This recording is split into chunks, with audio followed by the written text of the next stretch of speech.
Bismillahirrahmanirrahim. Assalamualaikum warahmatullahi wabarakatuh. Salam sejahtera untuk kita semua.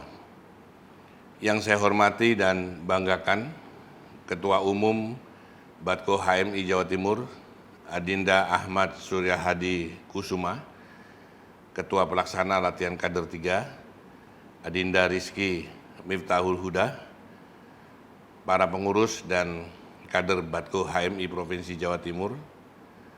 Pertama-tama, marilah kita panjatkan puji syukur kehadirat Allah Subhanahu wa Ta'ala, karena atas rahmat dan karunia-Nya kita masih diberi kesempatan untuk bertemu dalam keadaan sehat walafiat. Sholawat serta salam marilah kita haturkan kepada junjungan kita Nabi besar Muhammad SAW beserta keluarga dan sahabatnya. Semoga kita mendapat syafaat beliau di hari hisab nanti. Saya sampaikan terima kasih kepada Badko HMI Jawa Timur yang mengundang saya untuk ikut menyumbangkan pikiran dan pendapat dalam acara Latihan Kader 3 dengan subtema Ekonomi Politik yang diselenggarakan hari ini. Saya memohon maaf tidak dapat hadir di tengah-tengah adinda sekalian, dikarenakan saya harus berada di Jakarta untuk agenda yang sudah terjadwal sebelumnya. Para peserta latihan kader yang saya hormati, berbicara tentang ekonomi politik Indonesia sebenarnya adalah berbicara tentang apa sebenarnya mazhab ekonomi politik Indonesia, atau dengan kata lain, apa politik ekonomi yang dipilih dan dijalankan negara ini. Mazhab ekonomi politik Indonesia sebenarnya sudah didesain dengan sangat tuntas oleh para pendiri bangsa kita, bahkan menjadi cita-cita nasional, dan hakikat dari cita-cita lahirnya bangsa ini adalah untuk mewujudkan sila pamungkas dari Pancasila, yaitu keadilan sosial bagi seluruh rakyat Indonesia. Oleh karena itu, para pendiri bangsa, khususnya Muhammad Hatta, menyusun redaksi pasal 33 Undang-Undang Dasar 1945 dengan sangat cermat.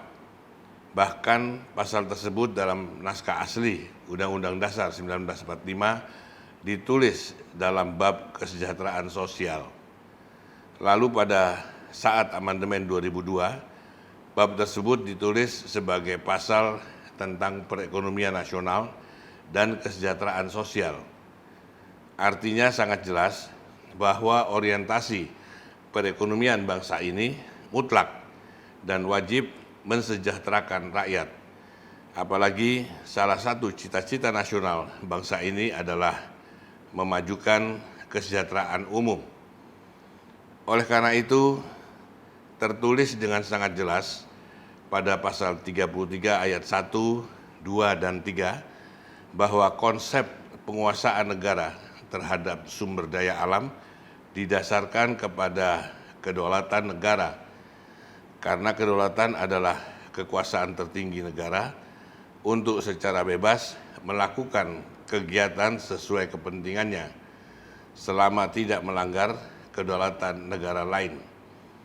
Lebih tegas lagi dituliskan dalam bab penjelasan pasal 33 Undang-Undang Dasar 1945 naskah asli yang pada amandemen tahun 2002 sudah dihapus, tetapi penting untuk saya bacakan di sini karena disinilah spirit ekonomi politik yang disusun para pendiri bangsa kita.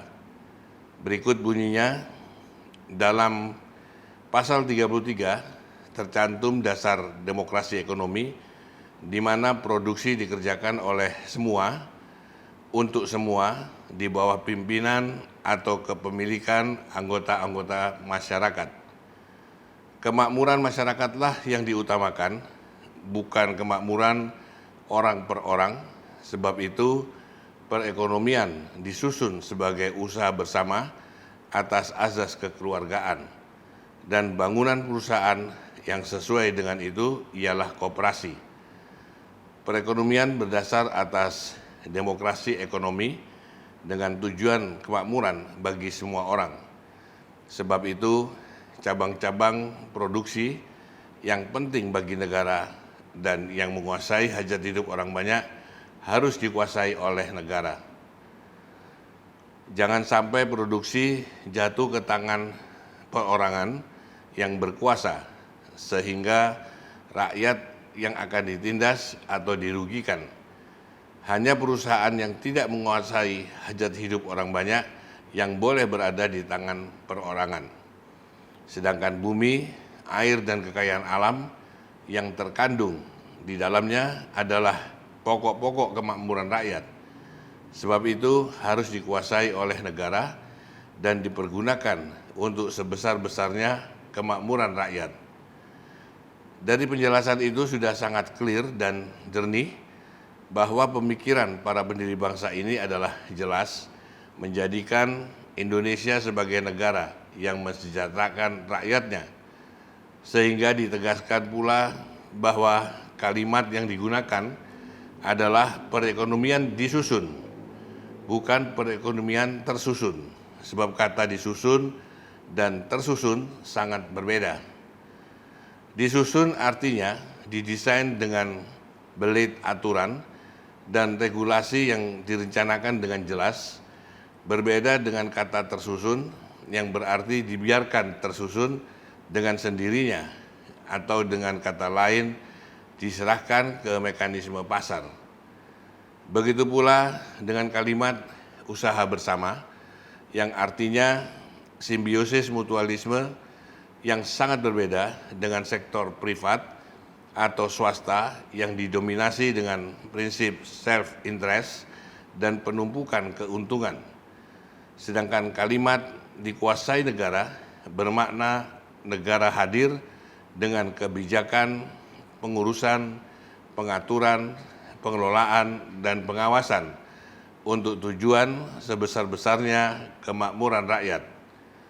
Oleh karena itu, sering saya sampaikan bahwa idealnya ekonomi Indonesia disusun dan dijalankan oleh 3 entitas, ibarat kapal laut punya 3 palka, saling mendukung dan menjaga. Ketiga palka itu adalah palka pertama adalah koperasi usaha rakyat, palka kedua adalah BUMN atau BUMD dan BUMDes, dan palka ketiga adalah swasta murni baik nasional maupun asing.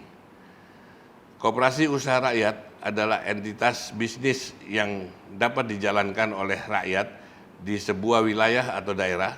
Artinya selama rakyat di suatu wilayah mampu mengorganisir dirinya dan berserikat untuk memiliki alat produksi melalui usaha bersama atau koperasi, maka negara wajib memberikan perlindungan.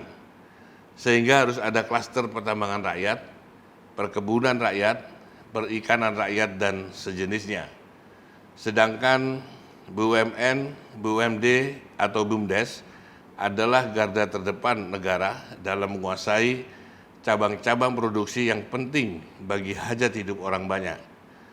BUMN harus menjalankan tugas suci negara untuk kemakmuran rakyat, sedangkan swasta, baik nasional maupun asing, diberi ruang untuk di luar sektor-sektor strategis tersebut, kecuali bila swasta tersebut bekerja sama dengan BUMN, itu pun dengan porsi yang besar tetap berada di BUMN.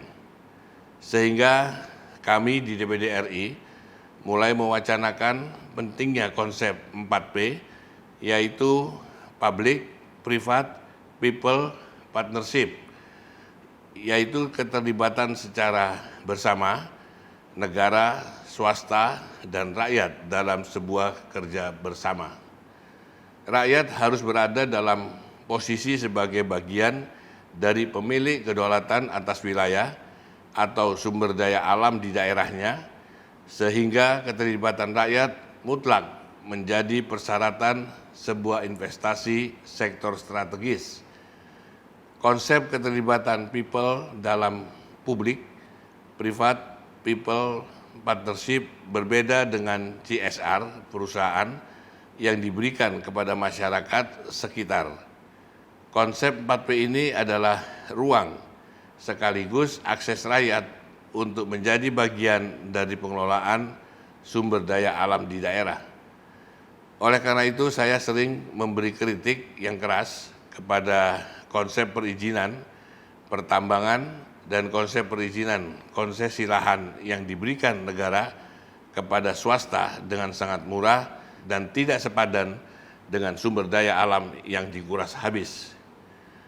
Sebuah perusahaan tambang swasta hanya bermodal selembar surat izin usaha produksi yang mungkin dikeluarkan dengan biaya yang sangat murah, sudah bisa menguasai ratusan bahkan ribuan hektar wilayah yang mengandung ratusan juta kubik ton mineral yang ada di dalam tanah.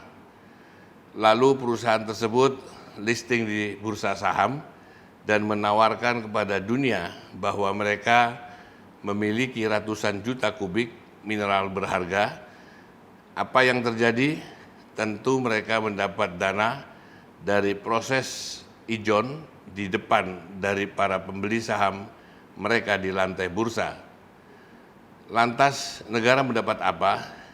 Hanya mendapat royalti dan biaya ekspor yang masuk ke kas negara yang diberi nama penerimaan negara bukan pajak. Mengapa hal ini terjadi? Mengapa desain politik ekonomi yang dirancang para pendiri bangsa ini tidak lagi berjalan? Karena bangsa ini telah meninggalkan sistem demokrasi Pancasila dan meninggalkan sistem ekonomi Pancasila. Dan puncak dari perubahan itu kita lakukan saat kita melakukan amandemen konstitusi di tahun 1999 hingga 2002 silam. Sejak saat itu kita semakin terang benderang dan tanpa malu-malu lagi menjadi negara yang sekuler, liberal, dan kapitalis. Kita telah meninggalkan mazhab ekonomi pemerataan dengan mengejar pertumbuhan domestik bruto yang berbanding lurus dengan tax ratio. Kita telah meninggalkan perekonomian yang disusun atas asas kekeluargaan dan membiarkan ekonomi tersusun dengan sendirinya oleh mekanisme pasar. Dan bangsa ini semakin memberi ruang kepada segelintir orang untuk menumpuk kekayaan dengan menguras sumber daya alam negara ini, sehingga mereka membesar menjadi oligarki ekonomi dan celakanya mereka mulai menyatu dengan oligarki politik. Oligarki ekonomi dan oligarki politik yang semakin membesar ini kemudian bersekongkol mendesain pemimpin nasional sekaligus menyandera kekuasaan untuk berpihak kepada mereka melalui kebijakan dan peraturan perundangan. Inilah yang menjadi salah satu penyebab kemiskinan struktural bangsa ini yang dipicu akibat ketidakadilan yang sangat melampaui batas. Lalu negara memilih melakukan subsidi untuk rakyat miskin dengan memberikan program BLT atau non-tunai untuk mengatasi kemiskinan yang celakanya terbukti tidak tepat sasaran. Oleh karena itu, penyimpangan ini harus kita hentikan karena telah melampaui batas dan Allah Subhanahu wa taala tidak ridho kepada hambanya yang melampaui batas. Allah Subhanahu wa taala memang Maha Pengasih dan penerima taubat, tetapi jika ketidakadilan ini diteruskan, Allah Subhanahu wa taala bisa murka. Dan murka Allah Subhanahu wa taala telah dicontohkan kepada bangsa-bangsa sebelum kita. Kiranya itu yang dapat saya sampaikan. Semoga materi ini bisa menjadi pemantik kesadaran kolektif kita sebagai bangsa bahwa ada yang salah dengan arah perjalanan bangsa ini, khususnya arah politik ekonomi nasional kita. Terima kasih. Wabillahi taufiq wal hidayah. Wassalamualaikum warahmatullahi wabarakatuh.